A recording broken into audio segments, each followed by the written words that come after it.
long as their family's working harder but still falling behind, our work is not yet done. As long as there's a child anywhere, in Florida, anywhere, in the United States, who's still languishing in poverty, barred from opportunity, we know our fight must go on. Our fight goes on because this nation cannot succeed without a growing, thriving middle class. Our fight goes on because America always does best when everybody has a fair shot. And everybody does their fair share. And everybody plays by the same rules. That's what we believe. That's why you elected me in 2008. And that's why I'm running for second term as president of the United States.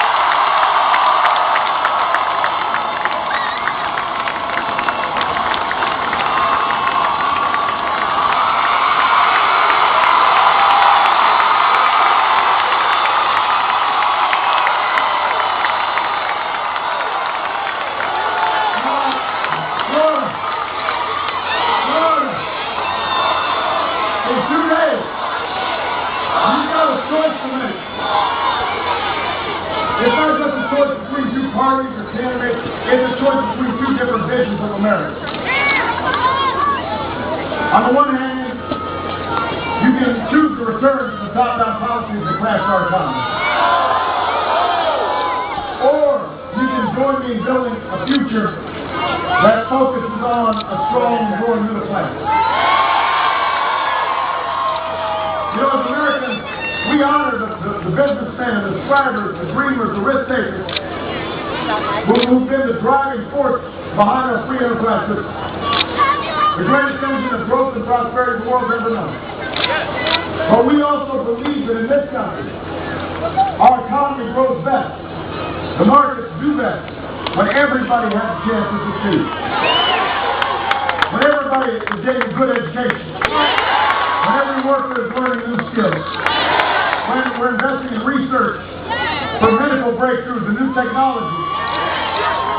We think America's stronger when everybody can count on affordable, quality health insurance. When we protect Medicare and Social Security so that we guarantee dignity and respect in retirement. We think our economy works best when there's some rules in place to protect our kids from toxic dumping, from protecting consumers from being taken advantage of by unscrupulous credit card companies or mortgage lenders. And you know, there's some things we don't want Washington to do.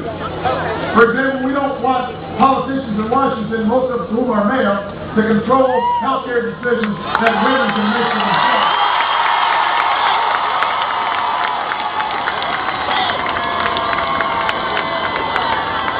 Now, for 8 years we had a president who shared these beliefs. His name was Bill Clinton. In the economic plan, when he first came into office, he asked the wealthiest Americans to pay a little bit more so we can reduce our deficit and still invest in the skills and ideas of our people. And you know what? At the time, the Republicans in Congress and the Senate candidate by the name of Mitt Romney, I don't want you to boo, I want you to vote.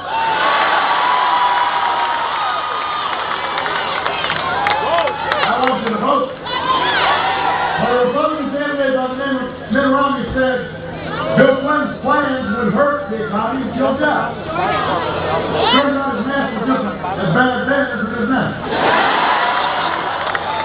Because by the end of President Clinton's second term, America created 23 million new jobs. And incomes were up, and poverty was down, and our deficit had turned into a surplus. So Florida, we know that our ideas work. We also know that their ideas don't. Because we tried their ideas too. We tried giving big tax cuts to the wealthiest Americans. We tried giving insurance companies and oil companies and Wall Street free reign to do whatever they please. And you know what we got? We got falling income and record deficits and the slowest job growth in half a century. And an economic crisis we've been cleaning up after ever since. So, let's just think about this. Here's your choice. You got ideas that we tried and didn't work, and you got ideas that we tried that did work. So you think it'd be a pretty clear choice. But Governor Romney is a very talented senator.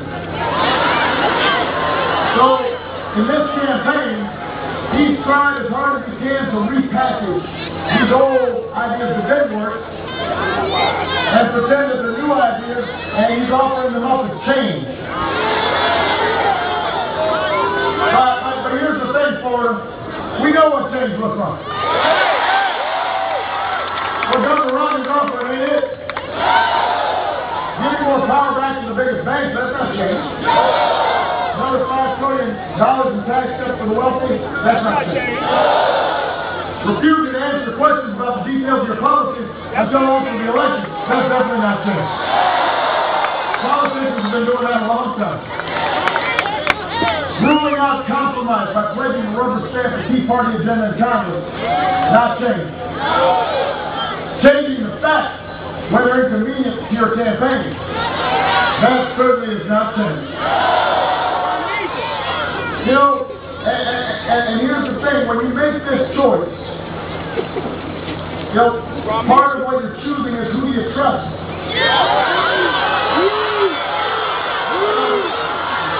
Because you don't know what crisis the next president's going to confront.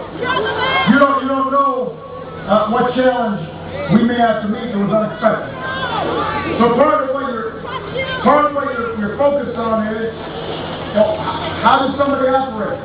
And Florida, after 4 years as president, you know me by now.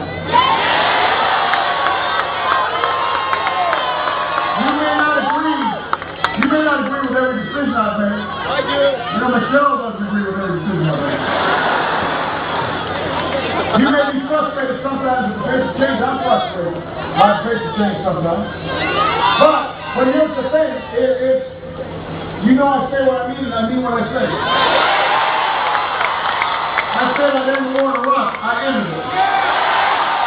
I said I passed healthcare reform. I passed it. I said I repealed Don't Ask, Don't Tell. We repealed it. I said we made sure the auto industry came back strong. It's come back strong. You know what I believe. You know what I stand. And you know that no matter what happens, I'll fight for you and your family every single day as hard as I can.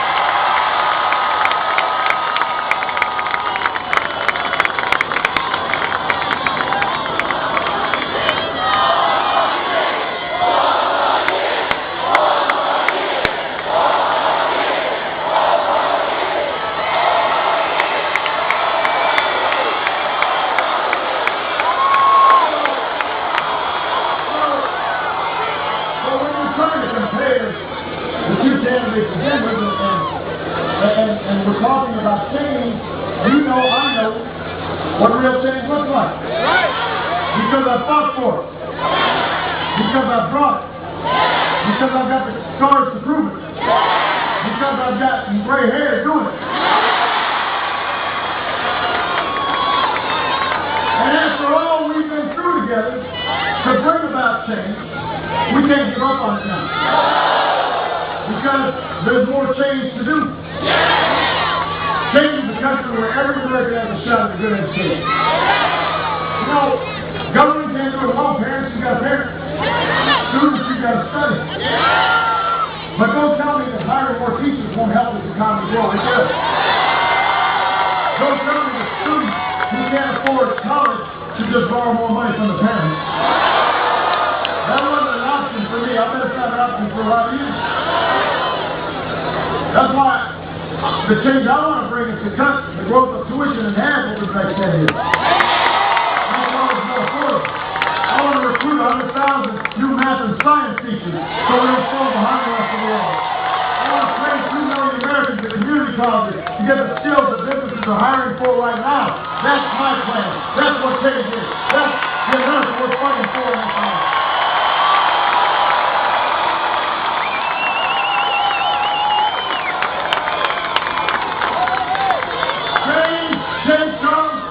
Change comes when we live up to this country's legacy of innovation.